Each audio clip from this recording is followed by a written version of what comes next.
Grimm's Fairy Tales, retold in one-syllable words, by Jacob and Wilhelm Grimm. Chapter 3. The Wolf and the Six Little Kids. There was once an old goat who had 6 kids, of whom she was as fond as a mother could be. One day she had to go out and get some food for them, so she called them all to her and said, "Dear young ones, I must go out and get some food for you. Be on your guard that the wolf doesn't come into the house, for if he does, he will eat you all up. He will try in all ways to fool you, but you can tell him with ease by his rough voice and his black feet." "Dear mother," said the kids, "you need have no fear. We will take good care not to let the wolf in." So the old goat said good bye and went off with her mind at rest.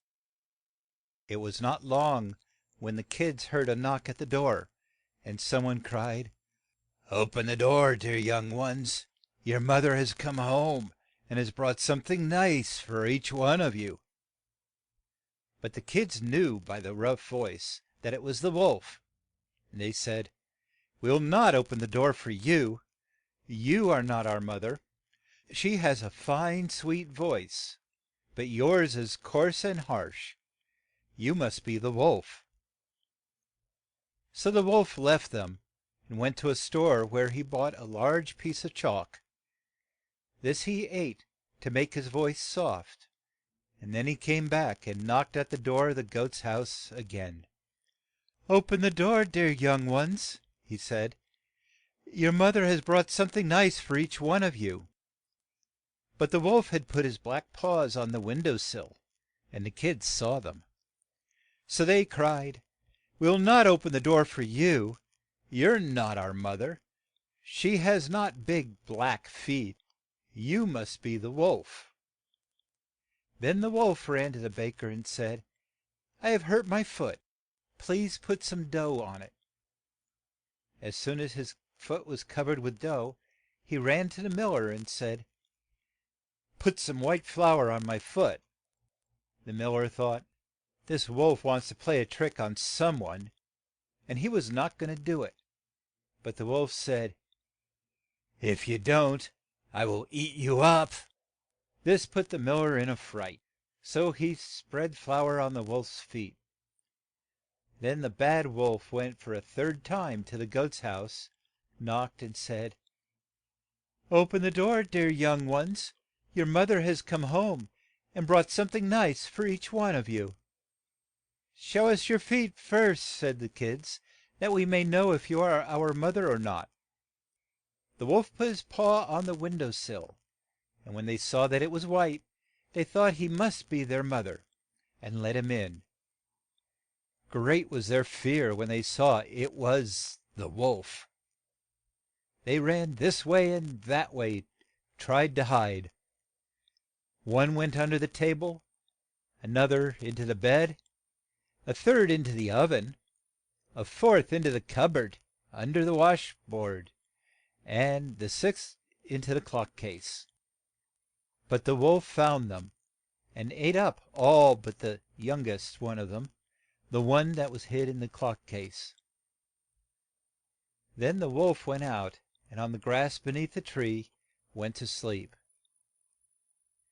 In a short time the old goat came home. What a sight met her eyes! The door stood wide o pen, and the whole house was up set. Not a kid was to be seen. She called each one, but no one spoke, un til she came to the name of the young est, where a weak voice said, "Dear moth er, I am hid in the clock case." She helped the young kid out, and heard how the wolf had come and eat en up all her oth er dear young ones. She wept and wept as if she would nev er stop. At length she and the kid went out for a walk.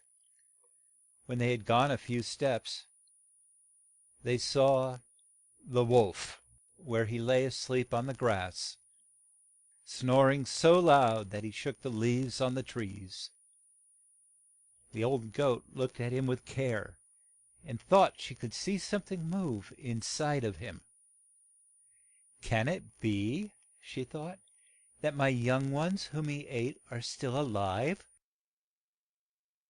She at once sent the young kid home for the shears, and with them she cut the wolf o pen.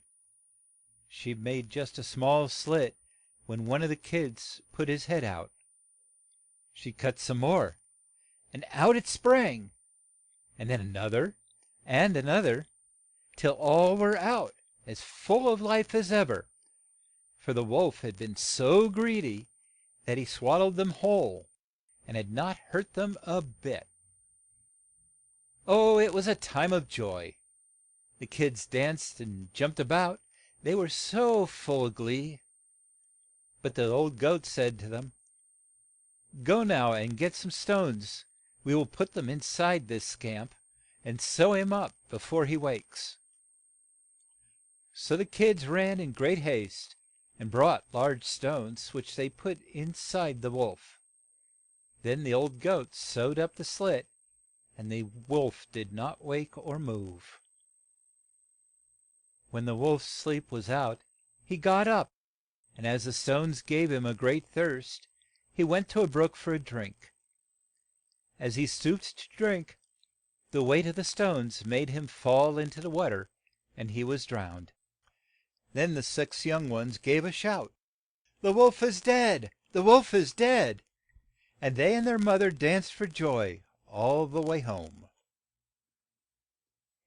Chapter 4.